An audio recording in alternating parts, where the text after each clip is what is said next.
first, especially since you're trying to break away from civilization, and maybe do job hunting. Yeah. There's pretty much ubiquitous Wi-Fi throughout here if you pay for it, and that's what we told you. You go in, you stick your long-range antenna up, and it'll say, you know, what was the name of the provider, the business? Let's call it Abaco Wi-Fi. They'll say Abaco Wi-Fi, Hopetown, Abaco Wi-Fi, Marsh Harbor, Abaco Wi-Fi, Man-O-War Key, and you just pick the strongest of it, click on, they say, do you want an account? And you just give them your credit card number, and you're on. You don't have to go to a business, you don't have to get off the boat at all. Suddenly you're getting Wi-Fi. Okay. Oh, how expensive is that? It wasn't too bad. It's a monthly fee that was probably comparable to having cellular data. Okay. Yeah, it wasn't too bad actually, and they've got Wi-Fi repeaters all over the place down there. So we definitely signed up for that, and it was relatively good, consistent service. Okay, so let's just look at chart 1011 here. Okay, here's coming into the little Bahamas bank. And I told you Walker Key, right? Here's Walker Key. This is the first manned, key. But you just come in here and you can hide behind any of these for the night as you come in. And Little Sail Key down here. These are popular anchorages where it shows an anchor. Yeah. So you would check in at Walker's, or no? There used to be customs there. I don't know if there is any more. I'd recommend going all the way down in. Just technically, you're supposed to check in at the first station you pass, but you can say I just came from the outside in, and we've never been accosted at all. Okay. We've never been boarded or checked or anything once we're in the Bahamas by any authorities. But the thing is, you wouldn't stop at each island and island hop and go on shore and things. You would just you're making progress. Anchor, but you wouldn't get off the boat. You would just make go. progress. Yeah. So you kind of work your way down here, and this is the beginning of Little Abaco Island, and this is the Sea of Abaco. I'm not sure where it's going to say it, but down in here, this is called the Little Bahamas Bank, where the ocean suddenly comes up. And what's really bizarre is it's 18 feet deep here, and there's no land in sight. Yeah. It's really, really strange. Kind of bends your mind. But there's really, Walker's Key it's a big sport fishing capital. They got annihilated by a hurricane. It took a long time to rebuild. I don't know what its status is. Grand Key, they're kind of unique. Each place has a restaurant where they say you got to visit, but they're all kind of the same. Deep fried fish, deep fried lobster, deep fried. Double-breasted Keys is uninhabited, really pretty white sand. Just work your way down, and these purple lines are recommended routes and waypoints.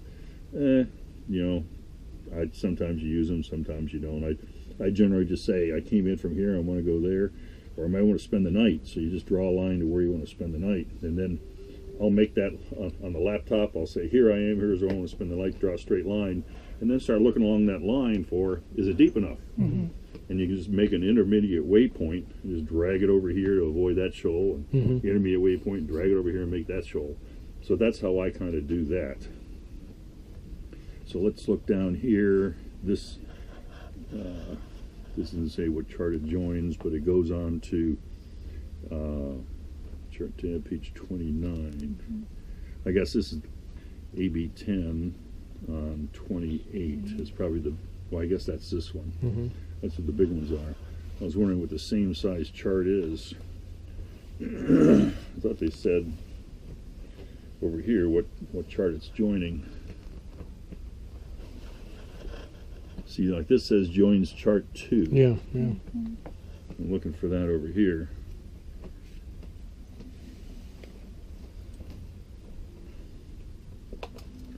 AB 9, page 27. That's this bank that is. Where would that be? Chart 3A. One of these I guess it's, see the red. Mm-hmm. Well, there it is, 3A. Here's this detail. The colors indicate how small of an area the chart encompasses. So here's chart 3A. It's an inset right there. But let's go down and look at page 29.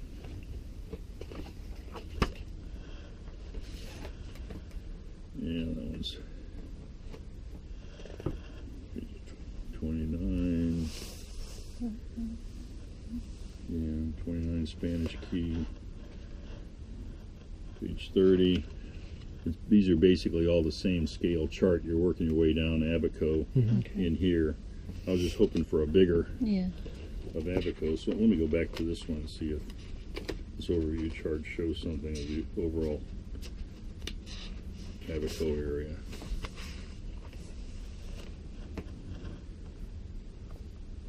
It looks like this blue one, that blue one, 1213. I guess I should have figured they have all the big ones. We were on 1011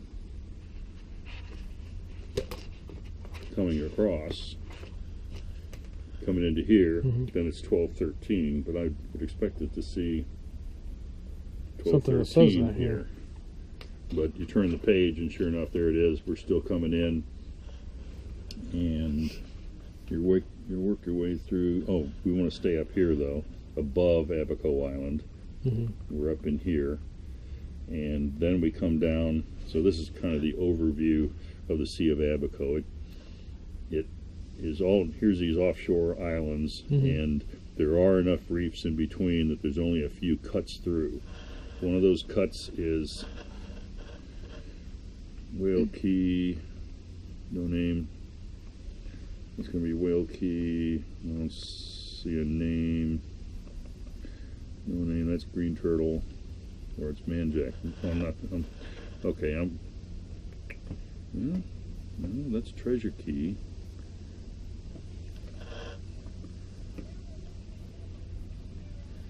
I guess it's not showing me that kind of detail. What are you looking for? There's like Manjack Channel and Whale Key Channel. Whale Key Channel. I'm just in Chub Rock. I'm looking for Whale Key. I mean, that ought to be labeled. Let's go into. It says Whale Key Channel. Yeah. Let's go into 3435 because this is important. Yeah. I'm just surprised Whale Key and Green Turtle Key. There, and Green Turtle Key is this one. Where's its label? Yeah, Green Turtle Key, Whale Key. Okay, no name key. Green Turtle Key. There. Okay, Green Turtle Key, but it's a waypoint that they've labeled. I was looking for black. Green Turtle Key, no name key, Channel Rock. Come out around. You'll see Chub Rock on the next one, then back in again. But Green Turtle Key, yeah, I'm sure you've heard about that. That's a major stop. Yeah. It has a whole bunch of development up in here. There was, when it was developed, when the whole Bahamas was developed, it was two large groups. Slaves that were just dumped after the sugarcane industry plummeted throughout the Caribbean. The whites just abandoned the islands and left the slaves there, and that it was their country now. But during the Revolutionary War, a bunch of loyalists to Britain fled the United States and set up in the Bahamas. And so that's where the predominantly white population came from. In Green Turtle Key's example, the whites settled up here and the blacks settled down here, and so it's called White Sound and Black Sound. If you looked at, a sound is a small pond, body of water off the main. So there's White Sound and Black Sound is how those names came about. But there's a lot of businesses, dive shops, nice marinas, hotels, and everything here on Green Turtle Key. And down in here, it's more of the old traditional, multicolored pastel. Nice little place. It's a nice place to tour as well. And this is a very popular anchorage out in here. And you would see all of those details if you zoomed in to page 32. 32. Let's see, 32, yeah. See, there's white sound with all the buildings, black sound. This is the popular anchorage, and you just come in to here, and this little town has a lot of bars and touristy type things.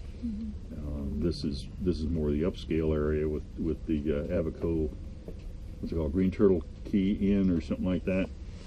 But the Green Turtle Key is that one, so you'll see that. Here's the important thing. As you're coming down through here, you must go out into the ocean and come back in. You can't get through here. So of all of the Sea of Abaco, you must go out around Whale Key. Okay. And a lot of boats die here because you got these big waves coming in. It comes down to 12 feet deep right across there.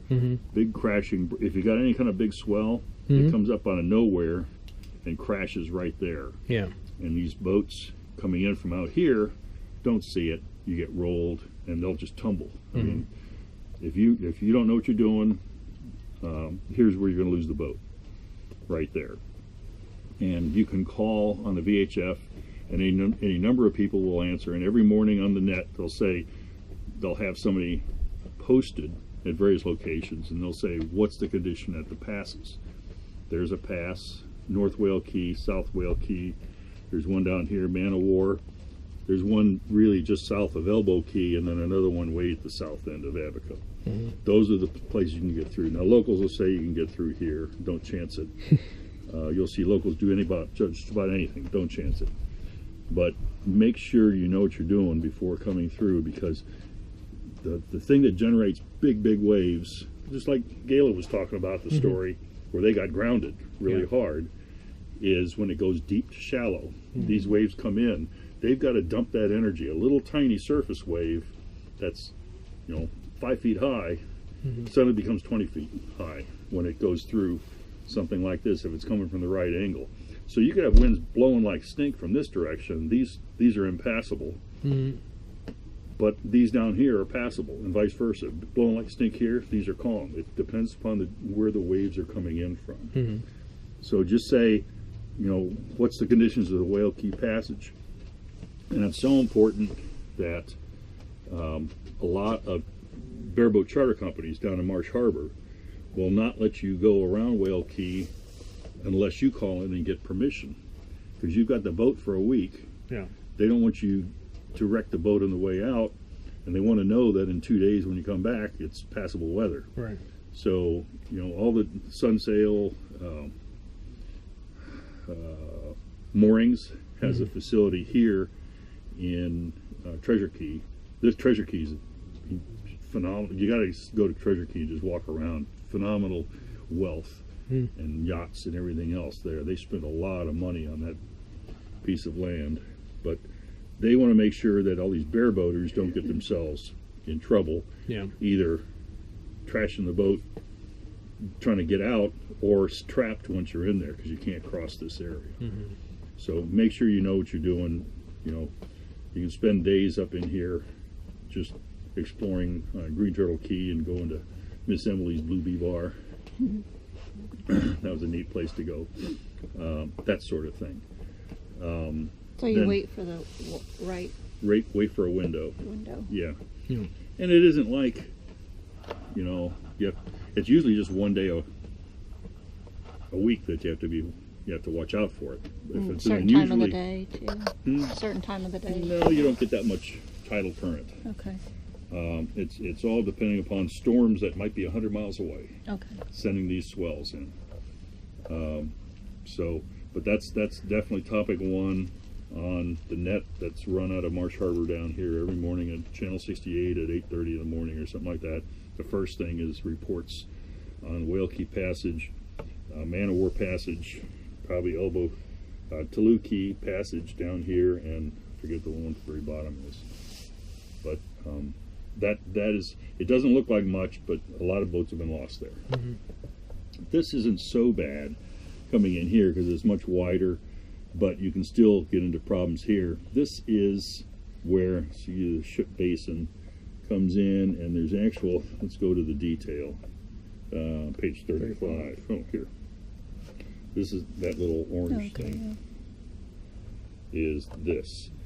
There's a ship channel that has nice pilings that brings you in, and it doesn't show it as distinctly as I thought, but you see all the little red dots here? Those are the pilings. Disney, I think it was Disney, came in and bought the end of Great Guana Key, and they built, they always call it Pirates Cove, or they rename whatever it is. Guana is a Spanish word for you know what. That doesn't look good in brochures, so they call it Pirates Cove.